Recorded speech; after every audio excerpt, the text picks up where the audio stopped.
Okay, શું ઘટના બની હતી, કઈ રીતે સ્વામી સાથે સંપર્ક થયો? હા, એટલે મારો સંપર્ક ફેસબુક થ્રુ થયો હતો.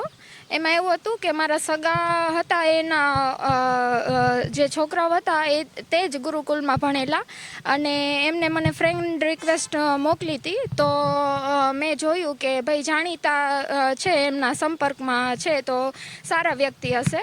તો એમને મેસેજ કર્યો હતો. તો મેં પછી એમને સામે રિપ્લાય કર્યો અને પછી વાત ચાલુ થઈ. અને એમાંથી સ્વામીએ ઓળખાણ કાઢી કે અમારા જે રિલેટિવ થાય છે એમને હું સારી રીતના ઓળખું છું. એટલે એવી રીતના અમારી વાત ચાલુ થઈ શરૂઆતમાં. પછી ધીમે ધીમે એમને મારું ઘર વિશે, મારા પર્સનલ લાઈફ વિશે એને પૂછવાનો પ્રયત્ન કર્યો. એટલે મેં એ બાબતે જણાવ્યું એને કે ભાઈ સ્વામી છે તો આપણને એમ થાય કે સારા આપણને યોગ્ય આપણને શું કહેવાય માર્ગદર્શન આપે. એટલા માટે મેં વાત કરી હતી એમને. તો પછી વાતમાંથી પછી જે મારું જાણી લીધું, પણ મને ખ્યાલ નહોતો કે એમનો ઇન્ટેન્શન શું હતો. એટલે મેં તો ભોળા મનથી ને સાચા મનથી મારા પ્રશ્નનો હલ થાય એ માટે મેં મારી પર્સનલ વાત જણાવી હતી. પણ એમને એ જ વસ્તુનો ફાયદો ઉઠાવી અને મને એ વાતમાં ભોળવી અને પછી એમને મારો ખોટી રીતના મને ફસાવીને આવી રીતના દુષ્કર્મ આચર્યો છે. ક્યાં સ્વામીએ તમને રિક્વેસ્ટ આવી રીતે? એ ખીરસરા ગુરુકુળ ધર્મ સ્વરૂપદાસ સ્વામી. પછી તમને કઈ માનસિક શારીરિક ત્રાસ આપવામાં આવતો હતો, જે પ્રમાણે તમે પછી એમનો વિરોધ કર્યો? હા, ખોટું છે, પછી શું? હા, પહેલાં તો એને બધી જ રીતના એવી રીતના મને વાત કરી અને ફસાવી કે બધી રીતના કે તમારા યોગ્ય જ છે વાતાવરણ. અને પહેલાં તો એને મને ખોટી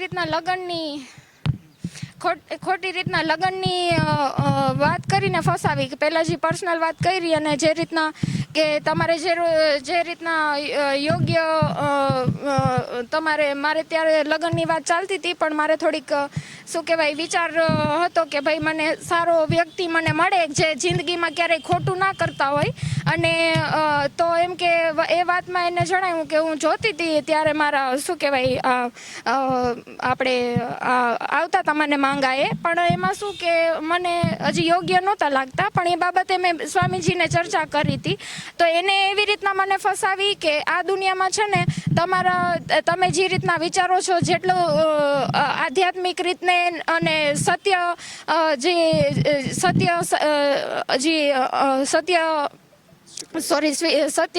જે આ જમાનામાં જેઓ સત્ય માણસ શું કહેવાય કે સાચો માણસ તમને મળે નહીં આ દુનિયામાં, તમે જે રીતના વિચારો છો એ પ્રમાણે.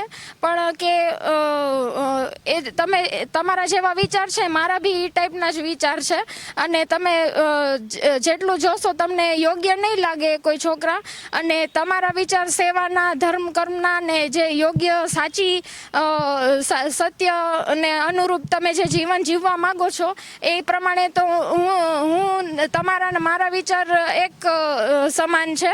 અને તમે જે કાંઈ પર્સનલ પ્રોબ્લેમ ફેસ કરો છો, સેમ મારે સામાન્ય જિંદગીની સાથે સાથે અમે સંતો થઈને પણ એવા પ્રોબ્લેમ ફેસ કરવા પડે છે. એટલે એવી એને જણાવ્યું કે તમારા ને મારા પ્રોબ્લેમ છે ને એક જેવા છે, તો આપણે બે એકાબીજાને સમજી શકશું. એમ કરીને મને ફસાવી. અને એને ખ્યાલ હતો કે એનો પહેલાંથી ઇન્ટેન્શન મને શારીરિક રીતના ઉપયોગ કરવાનો હતો, પણ મને ખ્યાલ નહોતો. પણ એને એવી રીતના મને લાલચે ફસાવી કે હું તમારી સાથે લગ્ન કરીશ. એટલે કે હું એની વાતમાં ફસાઈ જાઉં અને કાલ સવારે એ આ પ્રસ્તાવ મૂકે. કઈ રીતે લગ્ન થયા? રૂમમાં કઈ રીતે લગ્ન થયા? એમને પહેલાં અમારે વાત થતી હતી થોડોક ટાઈમ એમનામ. પછી આ બધી ચર્ચા આગળ વધી હતી. પછી એમને મને ત્યાં મળવા બોલાવી. એટલે હું પહેલી વાર મળવા ગઈ ત્યારે એમને મારી સાથે લગ્ન કર્યા ત્યાં રૂમમાં, ત્યાં સ્વામિનારાયણ ભગવાનની છબીની સામે. અને એને સિંદૂર પૂર્યો, કંઠીને મંગલસૂત્ર ગણાવી અને 7 ફેરા ફરી અને સ્વામિનારાયણના આપણે સાનિધ્યમાં આપણે વચન આપું છું કે આજીવન હું તને નિભાવીશ અને આપણે સાથે મળીને ધર્મ કર્મના કાર્ય કરશું અને એવી જે મારા સારા વિચાર હતા એના જ ફાયદારૂપ વાતચીત કરી અને એના દુષ્કર્મના જે ઓલા ઇન્ટેન્શન હતા એને પૂરા પાડવા હતા એમ. તેને જાણ કરી કે મને ગર્ભ રહી ગયો છે. ગર્ભ રહી ગયા પછી તેને શું તમારી સાથે વર્તન કર્યું? એટલે એમને તો પહેલાં તો જ્યારે એમને તો સારું ન લાગે કારણ કે એમનું બહારે આવે એ તો એમને સારું ન લાગે પણ આવું અમને બેમાંથી કોઈને ખ્યાલ નહોતો કે આ પરિસ્થિતિ બનશે. તો આ જે પરિસ્થિતિ બની તો એ અનુસાર એમને મેં જણાવ્યું તો એ કે આપણને યોગ્ય ન કહેવાય, લોકોને ખ્યાલ આવશે તો તારી ને મારી બેયની બદનામી થશે. એટલે એ વસ્તુને અનુરૂપ મને સમજાયું. મારું તો એક માતૃત્વ કહેવાય એટલે તો પછી મારું તો મન નહોતું ઈચ્છતું, અંદરથી કોચવાતું હતું પણ એની બીકના લીધે મને દબાવવાની કોશિશ કરી કે લોકો તને મને ખોટા ઓલા આક્ષેપો નાખશે ને તને મને બેયને બદનામ કરશે, એ તારા માટે યોગ્ય નથી ને મારા માટે યોગ્ય નથી એવી દબાવણી આપી અને એ કે ગર્ભ પાડી દેવા માટે એને ઓલો કીધું એને મને કે તમારી પાસે ગોળીઓ લઈને આવ્યું હતું અને હા એમના જે એટલે એમને જે મોટા સ્વામી છે એને કીધું કે આ પિતા સમાન છે અને આપણા બેની જે વાત છે હું પહેલેથી મેં એને જાણ કરાવેલી છે અને એક વખત એનું નારાયણ સ્વરૂપદાસજી સ્વામી છે. હા એટલે એ જ કહું છું કે પહેલેથી એમને જાણ કરાવેલી કે આપણા બે સંબંધ છે એ એમને એમ કીધું છે કે આપણે કંઈ કોઈ ખોટા આડા સંબંધ રાખવાના નથી પણ આપણે ધર્મ વિશે કામ કરવાનું છે. એટલે એમને મેં મનાવ્યા છે એમ કીધું અને દીકરી તરીકે તમને અહીંયા સાચવશે એવા આશ્વાસન આપે છે. એટલે એ રીતના એને પહેલેથી જ ખ્યાલ હતી અમારા બેયના સંબંધ વિશે. તમને દવા દેવા કોણ આવ્યું હતું? એ કેમ કે હું ટીમડી ગુરુકુળમાં રહેતી હતી, અમે સાથે તો ન રહી શકી. ત્યાં એ શું કહેવાય ખીરસરા ગુરુકુળમાં રહેતા હતા ને હું ટીમડી ગુરુકુળમાં રહેતી હતી. તો એ મયુરભાઈને પછી આ બાબતે જાણ કરી અને એમને સમજાવ્યા કે તમે એમને સમજાવી કે કઈ રીતના દવા લેવાની છે અને કઈ રીતના આ બધું પ્રોસેસ છે થાય એ બાબતે તમે એને સમજાવજો.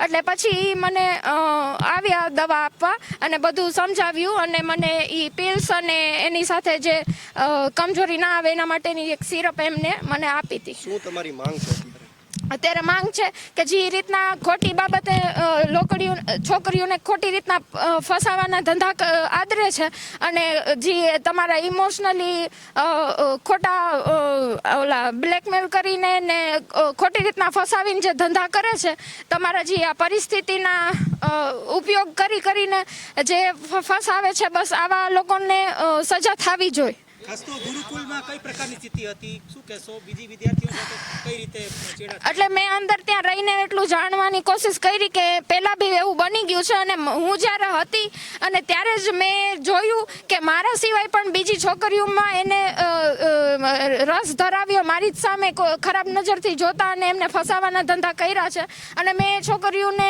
મારું જણાવી અને રોકવાનો પ્રયત્ન કર્યો છે. મેં એમના પપ્પાને બી જણાવ્યું કે આ રીતના મને તો ફસાવી અને તમારી છોકરીઓને બી ફસાવે છે. તો હા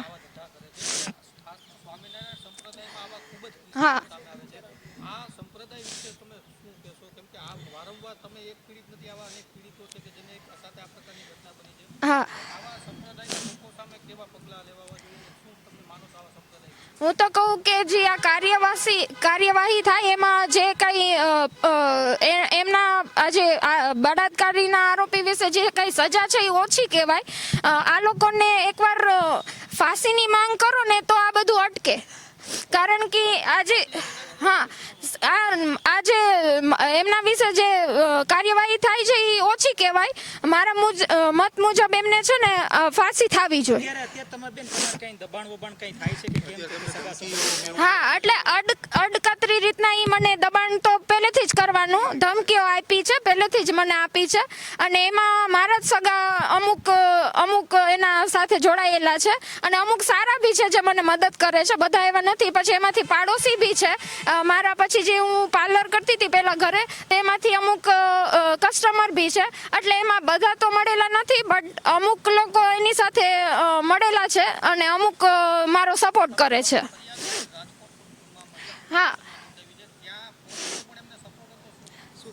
એટલે મને એવું લાગે છે કે નીચલા શું કહેવાય આપણે નીચેના માણસો હોય એ લોકો, હા સામાન્ય માણસો, એ લોકો મદદરૂપ થાય છે. પોલીસમાં કઈ પ્રકારનો તમને સપોર્ટ મળે છે કે પછી કઈ રીતે હોય છે? ભાયાવદરમાં આખી ઘટના હા, બની હા. તો ત્યાં ફરિયાદ પહેલા નોંધવાનો પ્રયાસ કર્યો હતો કે આપણે રાજકોટ જ સીધું એટલે પહેલા હું રાજકોટ મહિલા પોલીસને ત્યાં ગઈ હતી, પણ કારણ કે કેસ ત્યાં ખીરસરા નો ભાયાવદરમાં બને એટલે ટ્રાન્સફર એ લોકોને ત્યાં થઈ છે. એ પ્રમાણે ભાયાવદર પોલીસ મથકમાંથી તમને સમર્થન મળે એવું કાંઈ ફરિયાદ ન લે એવું કાંઈ હતું કાંઈ એ લોકોનો ત્રાસ વધારે એવું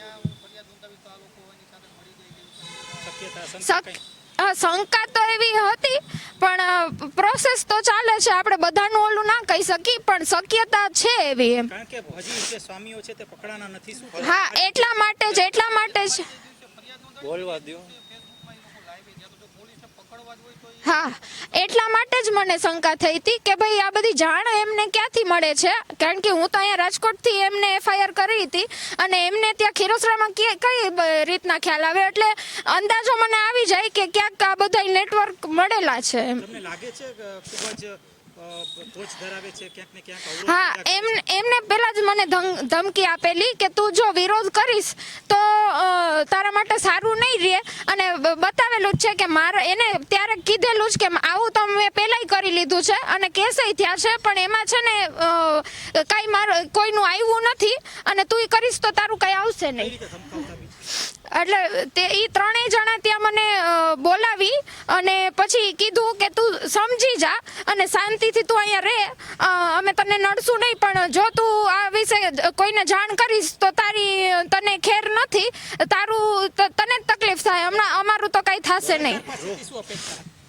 સરકાર પાસેથી અપેક્ષા છે કે CM ભૂપેન્દ્ર પટેલ અને આપણા ગૃહમંત્રી હર્ષ સંઘવી છે એમના તરફથી મને શું કહેવાય સપોર્ટ મળે એટલી વિનંતી છે અને આકરી કાર્યવાહી થાય.